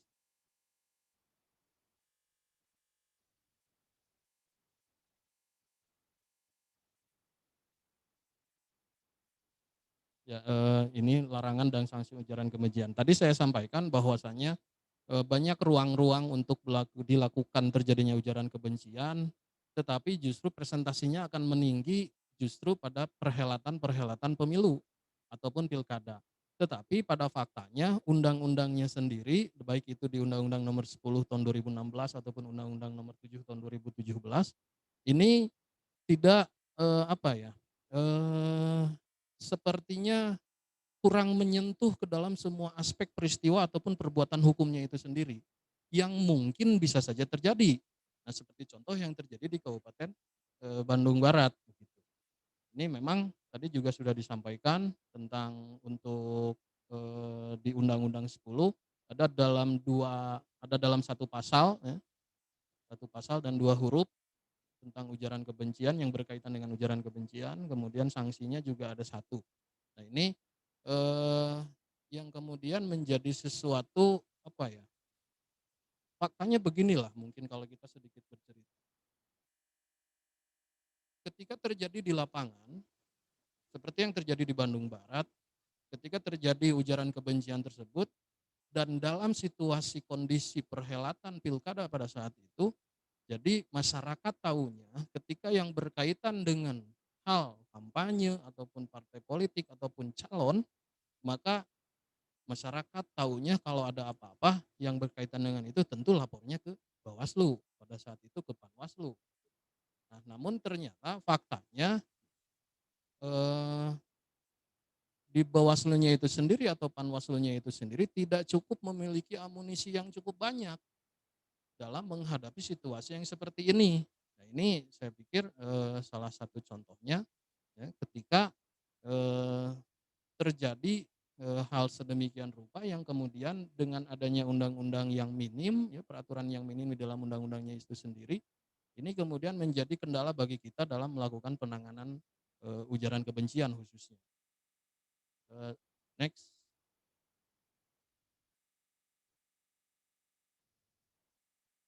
Next, Gab.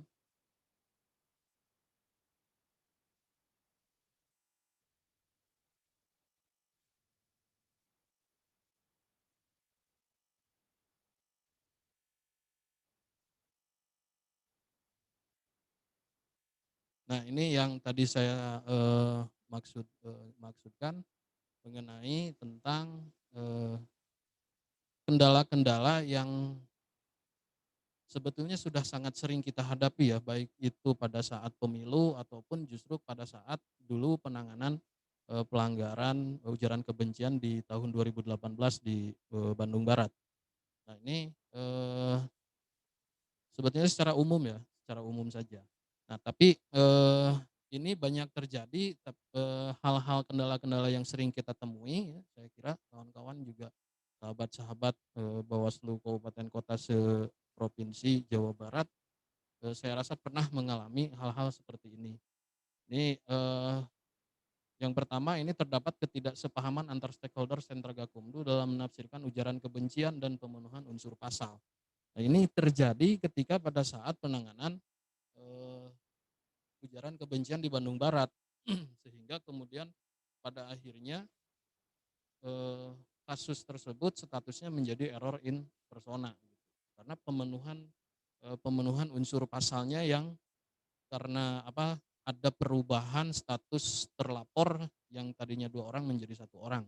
Nah, justru yang dilaporkan itu adalah orang yang tidak melakukan perbuatan hukum, jadi ketua panitianya. Nah, ini maksudnya kenapa? Ketidaksepahaman antar stakeholder sentra Gakumdu dalam menafsirkan ujaran kebencian, karena yang berkaitan dengan ujaran kebencian ini juga masih membutuhkan penafsiran hukum supaya bisa mencapai kesepahaman, baik itu Bawaslu, kepolisian ataupun kejaksaan. Nah, ini tentu kadang-kadang kita dalam proses klarifikasinya itu membutuhkan saksi ahli begitu ya, untuk menentukan bahwa apa kalimat-kalimat atau ucapan-ucapan yang disampaikannya itu memang merupakan unsur dari ujaran kebencian. Karena terkadang begini, kalau kita tadi dengar ada sebuah diksi hate speech, ada juga free speech. Nah ini justru akan berseberangan ketika hate speech ataupun free speech itu tidak dipahami secara utuh oleh unsur sentra Gakumdu. Nah, sehingga dapat terjadi ketidaksepahaman. Lalu kemudian yang kedua, terdapat keterbatasan waktu dalam mekanisme penanganan. Nah, tentu sahabat-sahabat juga sudah sangat memahami mengenai keterbatasan waktu dalam penanganan pelanggaran. Apalagi di saat pilkada begitu, yang lebih sedikit dibandingkan dengan pemilu. Sedangkan dalam proses pembuktian tentu membutuhkan waktu yang lebih panjang.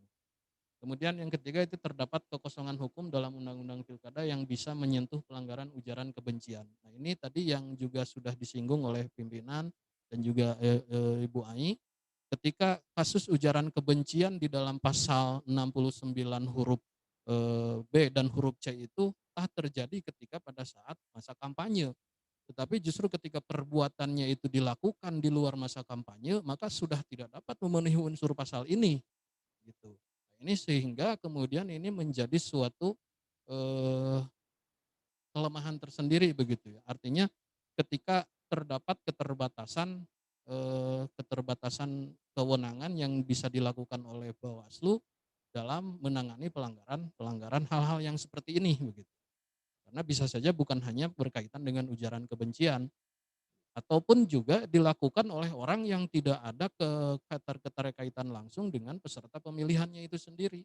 Nah, seperti contoh yang terjadi di Kabupaten Bandung Barat, tidak ada keterkaitan karena memang pada intinya kejadian pada saat itu si pelaku ya itu melakukan ujaran kebencian, penghinaannya itu bukan hanya kepada calon kepala daerah di Kabupaten Bandung Barat, tetapi juga kepada pimpinan parpolnya itu sendiri di pusat begitu pada saat itu.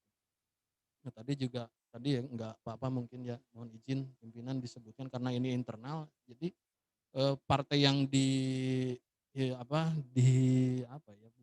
dihina lah mungkin begitu adalah partai PDIP Perjuangan, yang mana notabene ketua umumnya juga adalah perempuan, dan kebetulan calon dari PDIP Perjuangan di Kabupaten Bandung Barat pada waktu itu juga adalah perempuan, sehingga bukan hanya menghina, bukan hanya melakukan ujaran kebencian terhadap parpolnya itu sendiri, tetapi terdapat juga bias gender yang terjadi pada saat itu.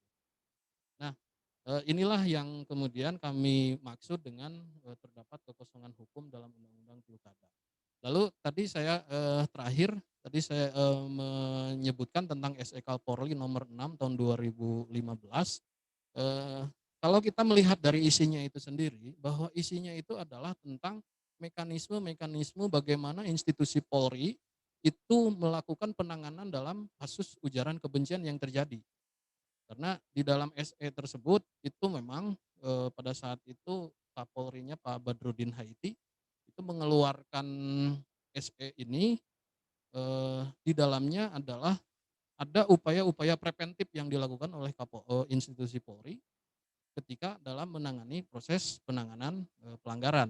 Nah, maksud saya begini, ada sebuah instrumen di dalam SE tersebut bahwa ada yang disebut dengan media, ya, ada instrumen hukumnya, media ujaran kebencian. Media ujaran kebencian itu diantaranya adalah satu tentang di mana ujaran kebencian itu disampaikan ketika orasi kegiatan kampanye.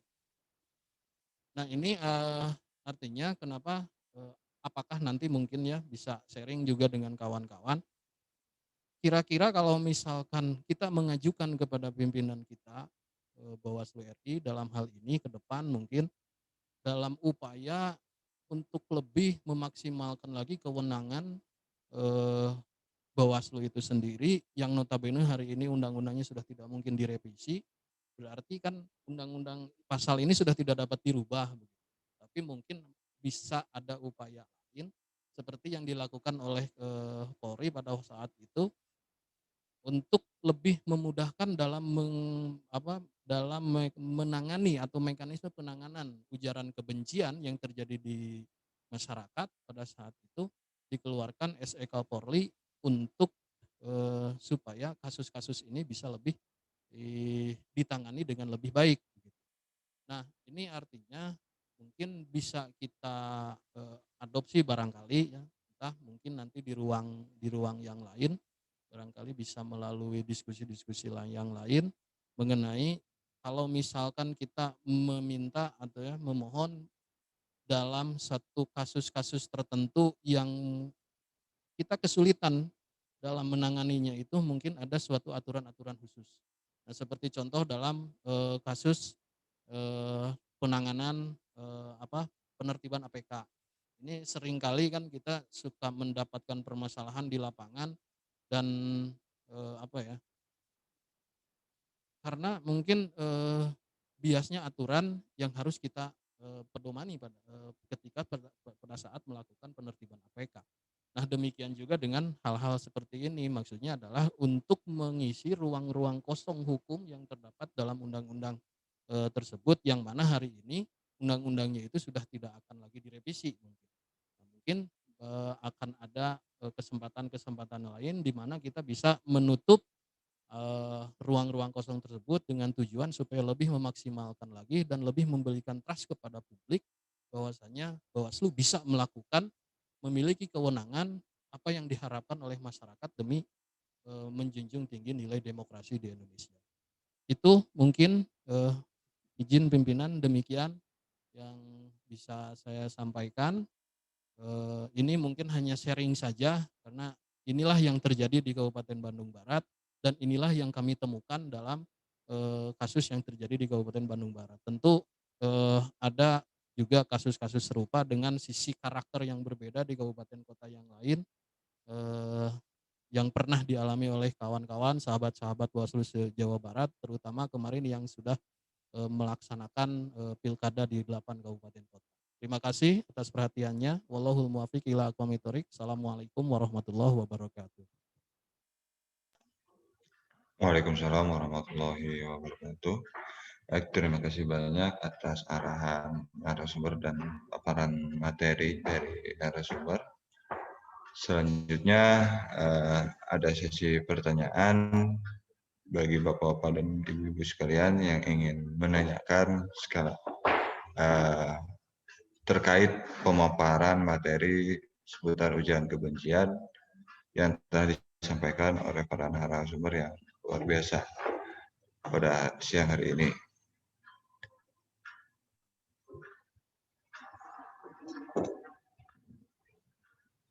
Silakan, ada pertanyaan.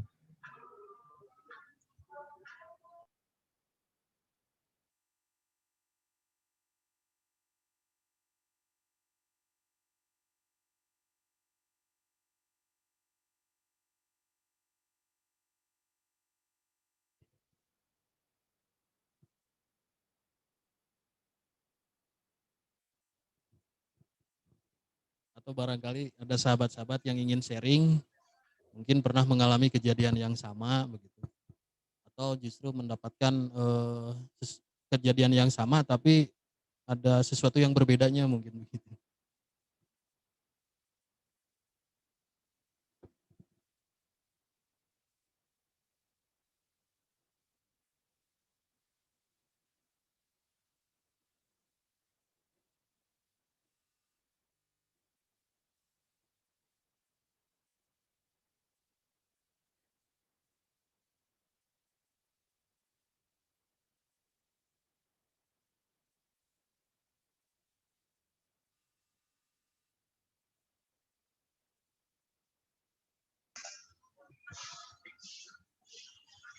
Baik, mungkin jika tidak ada pertanyaan ataupun sanggahan serta masukan dan sharing mengenai topik pembicaraan dan perdiskusian kita saat ini, izinkan saya sedikit menyimpulkan apa yang telah disampaikan oleh kedua narasumber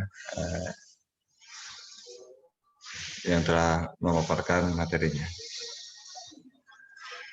Dalam beberapa hal, ujaran kebencian seringkali terjadi di saat kapanpun, seringkali terjadi, dan hari ini di era digital menjadi sebuah ruang yang baru untuk mentransaksikan informasi melalui media daring. Tentunya hal ini dan pada saat pilkada ataupun pemilu, seringkali ujaran kebencian, hoax, ataupun hate speech yang seperti itu, trafficnya semakin meningkat. Karenanya hal tersebut menjadi sebuah indeks kerawanan tersendiri di dalam strategi pengawasan pemilu.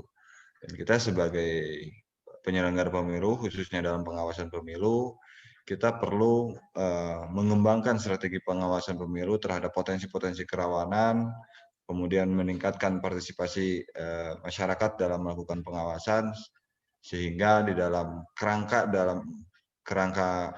menegakkan hukum ataupun aturan-aturan pemilu, selain daripada kekosongan hukum yang tadi telah disampaikan oleh narasumber, kita dapat mengkaji secara detail, mengumpulkan alat bukti, dan memberikan kepastian hukum terhadap setiap peristiwa fenomena penyelenggara pemilu. Saya kira itu yang dapat saya simpulkan.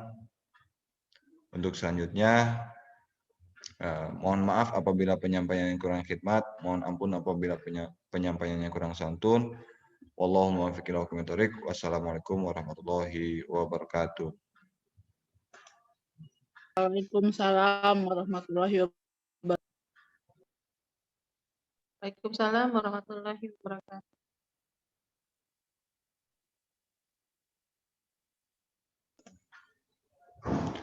Terima kasih kepada Bapak-Bapak dan Ibu-Ibu sekalian, Komisioner Bawaslu Kabupaten Kota se-Jawa Barat yang telah menghadiri diskusi Sadida di Bawaslu Kabupaten Bandung Barat. Saya Muhammad Firya Rashid, selaku moderator, undur diri.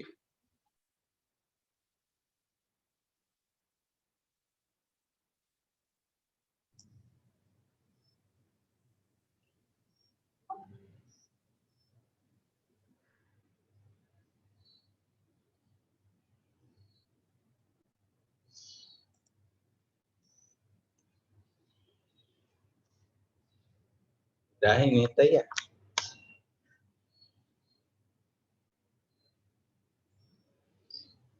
Antero Jawa Barat, nggak ada yang bertanya karena tadi terpesona gitu ya. Lagu Terpesona lagi viral memang gitu ya. Mudah-mudahan kita sehat semua dan bisa mengikuti daring-daring di Sadida di episode berikutnya. Terima kasih, sampai ketemu. Assalamualaikum warahmatullahi wabarakatuh. Waalaikumsalam warahmatullahi wabarakatuh. Waalaikumsalam warahmatullahi wabarakatuh. Kang Asep Garut, sampai ketemu besok. Stefani, kemudian siap pimpinan diantos. Ya, teman-teman yang belum diundang besok akan diundang pada sesi FGD berikutnya. Jangan khawatir. Terima kasih pimpinan. KBB terima kasih. Foto dulu. Terima kasih Teh Devi.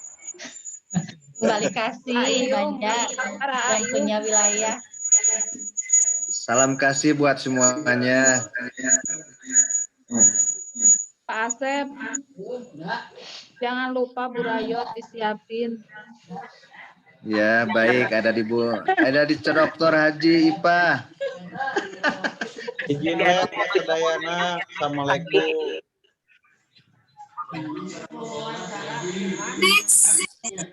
Makasih Bu Ai. Salam sehat buat teman-teman semua. Izin lab duluan ya. Sama. Assalamualaikum. Waalaikumsalam. Izin lab Izin semuanya. lab, Sampai Assalamualaikum. ketemu di Kota Cirebon ya. Izin lab juga ya. Ke depan. Oh iya, habis ini di Cirebon. Ya. Baik, selamat ya. Pimpinan, terima kasih. Izin lab. Siap. Terima kasih, Devi.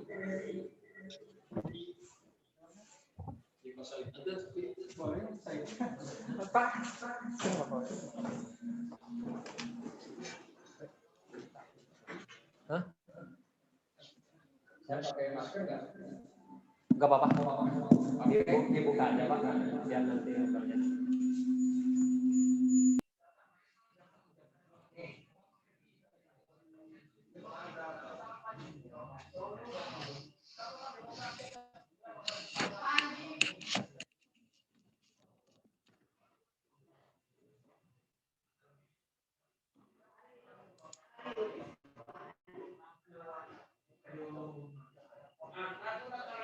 Tidak tadi dah. Nah, saya itu di mana? Sudah beres besoknya.